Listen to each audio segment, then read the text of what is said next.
जय हिंद सभी को। आप सभी का स्वागत है आपके अपने इस एजुकेशनल प्लेटफॉर्म पे। पिछली क्लास में हमने अनुच्छेद 20 को, जिसमें दो सिद्धि में संरक्षण पर आपको नियम कानून बताए गए थे। आज के इस क्लास में हम अनुच्छेद 21 को अच्छे तरीके से समझने की पूरी कोशिश करेंगे।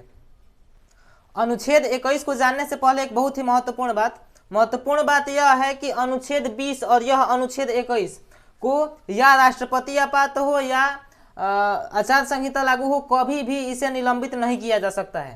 क्यों?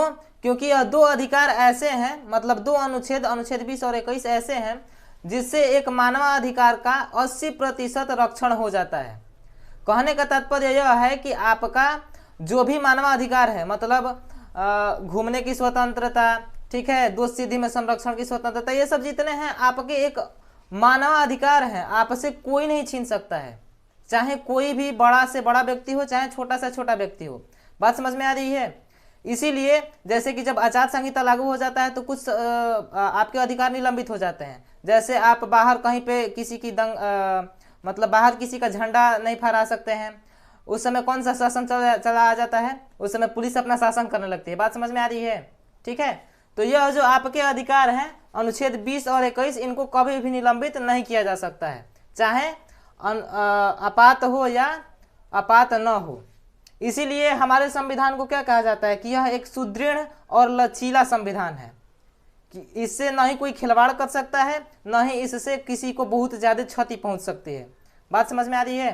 देखते हैं अनुच्छेद 21 क्या है। देखिए, अनुच्छेद 21 को कहा गया है प्राण एवं दैहिक स्वतंत्रता। ठीक है, क्या? प्राण एवं दैहिक स्वतंत्रता, मतलब कि आपकी लाइफ और पर्सनल लिबर्टी क्या क्या है।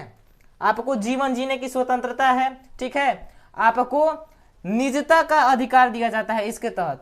राइट टू प्राइवेसी, मतलब कि यदि आप कुछ चीज अपने यहाँ सुरक्षित रखना चाहते हैं, जैसे मोबाइल का पासवर्ड, यदि कोई पूछे, चाहे बड़ा सा बड़ा व्यक्ति हो या छोटा सा छोटा व्यक्ति हो, अगर पूछे तो यह आपका अधिकार होता है कि आप उसे बताएंगे या नहीं बताएंगे। यह आप पर पूर्ण रूप से डिपेंड करता है। बात समझ में आ रही है? ठीक, वैसे ही एकांत रहने की स्वतंत्रता या देश विदेश भ्रमण करने की स्वतंत्रता क्या है? यह भी आपको एक मतलब स्वतंत्रता दी गई है। किसके तहत? अनुच्छेद 21 के तहत। ठीक, शुद्ध पर्यावरण की स्वतंत्रता, इसी के तहत भाई आपको स्वतंत्रता दी गई है। तो आपको व्यक्तिगत स्वतंत्रता नहीं दी गई है, सामाजिक स्वतंत्रता दी गई है। बात समझ में आ रही है? तो इसी तरीके से अगर शुद्ध पर्यावरण की स्वतंत्रता आपको दी गई है, तो इसी वजह से जब बाइक वाले या कोई बहुत ज़्यादा धुआं देने वाली जो वाहन होती है, उसे जब्त इसलिए कर ली जाती है क्योंकि उससे दूसरे लोगों को तकलीफ हो रही है, उसको अपना जीवन जीने में कठिनाई आ रही है, इसीलिए उसमें उस गाड़ी की चालान कर दी जाती है या बंद कर दी जाती है। बात समझ में आ रही है? तो क्या है? शुद्ध पर्यावरण की स्वतंत्रता हर एक व्यक्ति का अधिकार है। इसमें एक यह है कि यदि आप आत्महत्या करने की कोशिश कर रहे हैं, मतलब कि प्राण की स्वतंत्रता आपको इस प्रकार से है कि आपका प्राण नहीं आप ले सकते हैं, नहीं कोई दूसरा ले सकता है। ठीक है, तो आत्महत्या यदि आप करने की कोशिश किए तो आपको धारा 309 के तहत पुलिस उठा ले जाएगी, आपको उस समय कोई नहीं रोक सकता है। ठीक है, तो आत्महत्या करना भी एक आपके लिए सजा हो सकती है। आप जब आपका प्राण कोई और नहीं ले सकता है तो आप कौन होते हैं लेने वाले?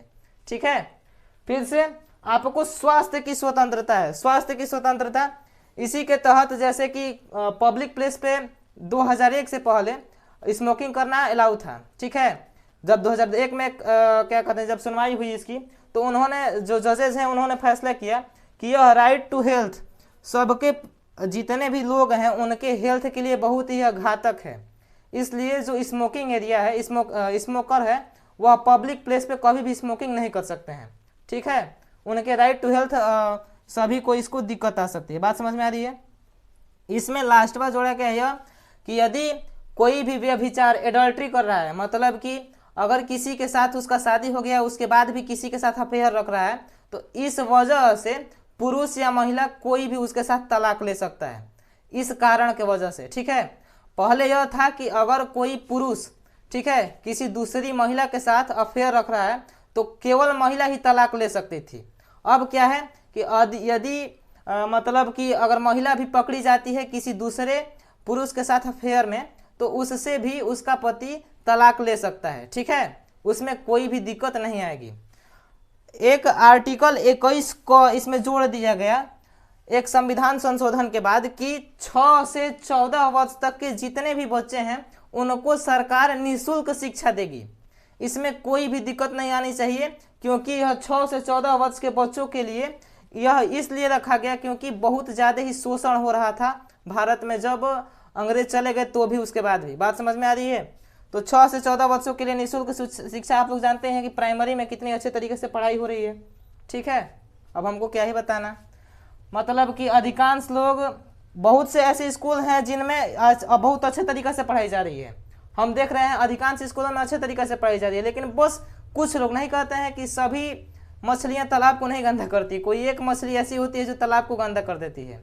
ठीक है, ऐसे ही होता है। तो कुछ लोग कुछ विद्यालयों में ऐसा हो रहा है, इस वजह से सभी विद्यालय बदनाम है। वैसे कह दिया गया है 21 क में जोड़ा गया कि 6 से 14 वर्ष के बच्चों को निःशुल्क शिक्षा देने का सरकार का यह दायित्व बनता है, और बच्चों का यह अधिकार हो रहा है कि वह 6 से 14 वर्ष तक के हैं, तब तक वह निःशुल्क कहीं भी नहीं, मतलब सरकारी स्कूल में जाकर शिक्षा ले सकते हैं। बात समझ में आ रही है? ठीक है, आई होप आप लोगों को यह क्लास बहुत ही अच्छा लगा होगा। मिलते हैं किसी नेक्स्ट क्लास में, उसमें आपको अनुच्छेद 20 के तहत अनुच्छेद 22 को अच्छे तरीके से समझाया जाएगा। तब तक के लिए हमें दीजिए इजाज़त। जय तु भारती, जय तु संस्कृति।